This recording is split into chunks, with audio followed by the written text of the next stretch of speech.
शतरंज के खिलाड़ी की तरह कुछ लोग होते हैं जो तुम्हारे दिमाग को चेस बोर्ड बना देते हैं और तुम तुम सिर्फ एक मोरा हो। तुम्हें लगता है तुम सोच रहे हो, लेकिन असली डिसीजन कोई और ले रहा होता है। तुम्हारे हाँ कहने का प्लान किसी ने 2 दिन पहले बनाया था। तुम्हारा गुस्सा, तुम्हारा रिग्रेट किसी और की स्क्रिप्ट का पार्ट था। Welcome to the world of dark psychology, जहां तुम्हारा दिमाग भी किसी और का गेम बन सकता है unless you have snatched that remote back from them.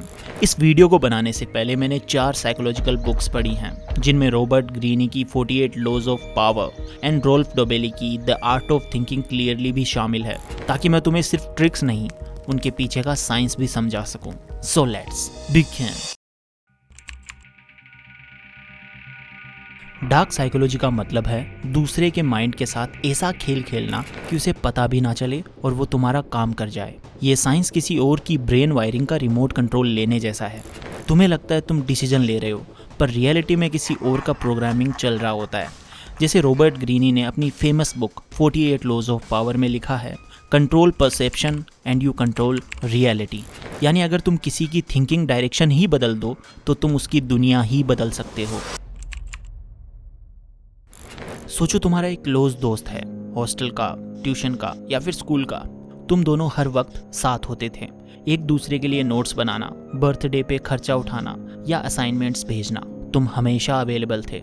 एक दिन तुम्हारा शेड्यूल थोड़ा सा टाइट होता है, तुम्हारे पास अपना इंपॉर्टेंट काम है, टेस्ट है, असाइनमेंट है या शायद तुम्हारा मूड खराब है, और तभी वो दोस्त मैसेज करता है, भाई यार एक काम था, प्लीज़ अभी कर दे, तेरा ही भरोसा है। लेकिन तुम पोलाइटली मना करते हो, यार आज तो नहीं हो पाएगा, खुद का भी प्रेशर है।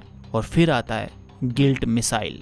मुझे तो लगा था यार तू मेरा दोस्त है, पर जब ज़रूरत पड़ी तो बदल गया यार। उसके बस ये 7 वर्ड्स तुम्हारे दिमाग का रिमोट कंट्रोल ले लेते हैं। तुम्हारे अंदर का गिल्ट जगता है। तुम सोचने लगते हो, यार मैं कहीं सेल्फिश तो नहीं हो गया ना, उसने तो हमेशा मुझसे हेल्प मांगी और मैंने कभी मना भी नहीं किया, तो फिर आज। तुम्हारा दिमाग लॉजिक नहीं इमोशन में घुस जाता है और तुम खुद का काम छोड़ के उसका काम कर देते हो। ये गिल्ट ट्रिपिंग होती है। जैसे एरिक बेर्ने ने लिखा था अपनी बुक गेम्स पीपल प्ले में, लोग इमोशनल गेम्स खेलते हैं ताकि दूसरों को अपनी मर्जी से चलाएं।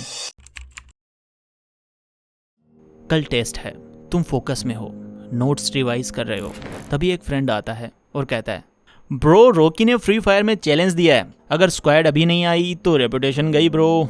तुम लॉजिक लगाते हो, यार कल टेस्ट है, और वो इमोशन लगाता है, तू नहीं आया ना तो स्क्वाड अधूरा लगेगा ब्रो, प्लीज़ यार, और तुम गेम ओपन कर लेते हो।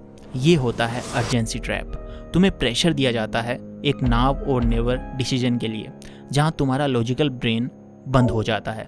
रोल्फ डोबली कहते हैं अपनी book the art of thinking clearly में, when urgency is created reasoning stops, emotions take control.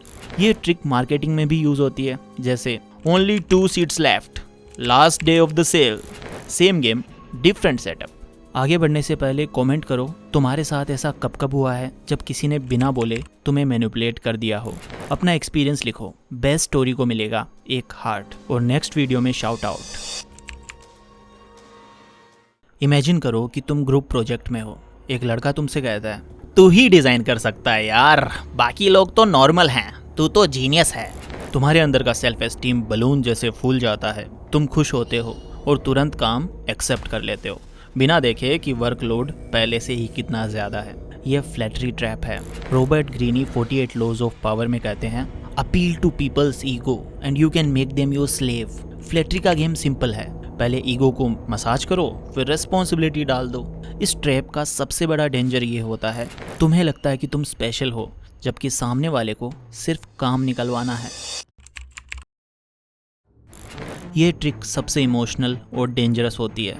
तुम किसी लड़के या लड़की से क्लोज हो और एक दिन वो कहता है, अगर सच में मुझसे प्यार है ना तो मुझे अपना फ़ोन पासवर्ड दो, कॉलेज बंक करके मुझसे मिलने आ जाओ, रात भर मेरे साथ कॉल पे रहो, वरना मुझे लगेगा कि तुम बदल गए हो। अब ये सुनकर तुम कंफ्यूज हो जाते हो। प्यार के नाम पे गिल्ट, कंट्रोल और टेस्टिंग शुरू हो जाती है। इसे कहते हैं emotional blackmail in the name of love. Psychology के अकॉर्डिंग ये लोग तुम्हारे दिल के सबसे सॉफ्ट कॉर्नर का यूज़ करते हैं ताकि तुम खुद के रूल्स तोड़ दो और उनके रूल्स फॉलो करो। एक टॉक्सिक दोस्त या क्रश होता है जो पहले तो तुम्हें सुपर इंपॉर्टेंट फील कराता है, हर रोज कॉल करता है, मैसेज करता है, स्पेशल बनाता है। फिर वो बंदा या बंदी स्लोली डिसअपीयर होने लगता है।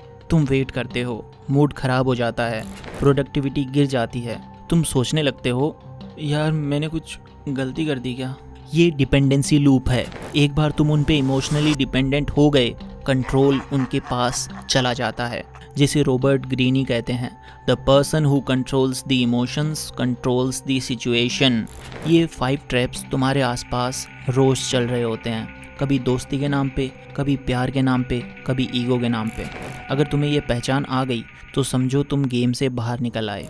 तो अब तक तुमने सीखा, समझा कि लोग कैसे गिल्ट बॉम्ब, अर्जेंसी ट्रैप या फ्लैटरी जैसे इमोशनल वेपन से तुम्हारा दिमाग हैक कर लेते हैं। बट अब सवाल ये है कि जब कोई तुम पे ये डार्क साइकोलॉजी ट्रिक्स यूज़ करें तो तुम उससे कैसे बचोगे। चलो अब मैं तुम्हें देता हूँ ऐसे 3 सॉलिड हैक्स जो तुम्हारा मेंटल एंटीवायरस बन सकते हैं। चलो अब आगे बढ़ने से पहले वीडियो को लाइक करो।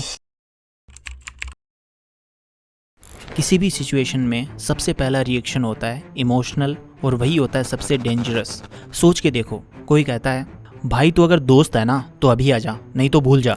तुम्हारा इमोशनल ब्रेन तुरंत एक्टिवेट हो जाता है। या तो गिल्ट में हाँ बोल दोगे या ईगो में ठीक है जा बोल दोगे। बट क्या तुमने पोज किया? नहीं। 1 सेकंड का पोज तुम्हारे रिएक्शन को रिस्पॉन्स बना सकता है। आस्क योरसेल्फ, मैं ये काम करना चाहता हूँ या सिर्फ गिल्टी फील करके कर रहा हूँ। वो 1 सेकंड तुम्हारा कंट्रोल वापस ला सकता है। हर बार तुम्हारा पर्सपेक्टिव 100% क्लियर नहीं होता। क्या तुम्हें लगता है तुम गलत हो या समझ नहीं आ रहा कि सामने वाला मैनिपुलेट कर रहा है या सच कह रहा है? तो एक काम करो, अपने ट्रस्टेड दोस्त, सिबलिंग या पेरेंट से पूछो, यार वो ऐसे बोल रहा है, तुझे क्या लगता है वो जेन्युइन है या मैनिपुलेट कर रहा है? एक आउटसाइडर्स व्यू तुम्हें क्लैरिटी दे सकता है। जैसे जब फ़ोन की स्क्रीन ब्लर हो जाए तो हम लेंस को साफ करते हैं, वैसे ही सेकंड ओपिनियन तुम्हारे सिचुएशन के लेंस को क्लियर करता है। और हाँ, ये उन लोगों से मत पूछना जो खुद तुम्हें मैनिपुलेट करते हैं। ये सबसे underrated but most powerful hack है इंट्यूशन। तुम्हारा गट फीलिंग, वो छोटी सी आवाज़ जो कहती है कुछ तो ऑफ है, ये बंदा मुझे यूज़ कर रहा है, मुझे ऐसे नहीं फील करना चाहिए। और तुम क्या करते हो? इग्नोर, क्योंकि सामने वाला स्वीट बन रहा होता है या दोस्ती का नाटक कर रहा होता है। बट सच ये है, तुम्हारा गट कभी बिना वजह सिग्नल नहीं देता। वो तुम्हारे सबकॉन्शियस पैटर्न्स को डिटेक्ट करता है, जिसे तुम्हारा कॉन्शियस माइंड मिस कर देता है। सो अगली बार जब तुम्हारा गट फीलिंग कहे नहीं तो उसकी रेस्पेक्ट करो। अगर तुमने ये 3 शील्ड लगा लिए तो समझ लो कोई भी मैनिपुलेटर तुम्हारा गेम नहीं बजा सकता। दोस्तों, ये सब ट्रिक्स सीखना काफ़ी पावरफुल हो सकता है। तुम समझ जाते हो कि कैसे लोग guilt trap, flattery, emotional blackmail जैसे वेपन से तुम्हारा डिसीजन मेकिंग हाईजैक करते हैं। और जब तुम ये समझ जाते हो तो तुम खुद भी गेम के मास्टर बन जाते हो। पर एक बात कभी मत भूलना, पावर बिना कंपैशन के सिर्फ मैनिपुलेशन होती है। जब तुम्हें ये समझ आ जाए कि लोगों के इमोशंस किस तरह चलाए जा सकते हैं तो तुम्हारे पास 2 रास्ते होते हैं। नंबर 1, या तो तुम इन ट्रिक्स का गलत फ़ायदा उठाओ और लोगों को पपेट बना दो, या फिर नंबर 2, तुम इन टूल्स का यूज़ करो लोगों को प्रोटेक्ट करने के लिए, उन्हें अवेयर बनाने के लिए। जैसे रॉबर्ट ग्रीनी ने अपनी बुक 48 लॉज ऑफ पावर के एंड में लिखा है, true power is knowing you can destroy someone but choosing not to. यानी सबसे बड़ा पावर ये होता है कि तुम कंट्रोल करने के बावजूद माफ़ कर सको। तो दोस्तों, इसी के साथ अगर आपको ये वीडियो पसंद आया तो आप इस वीडियो को लाइक ज़रूर करें, अपने सभी दोस्तों को शेयर भी करें, और मैं मिलता हूँ आपसे नेक्स्ट वीडियो में। तब तक के लिए take care, love you all and all the very best.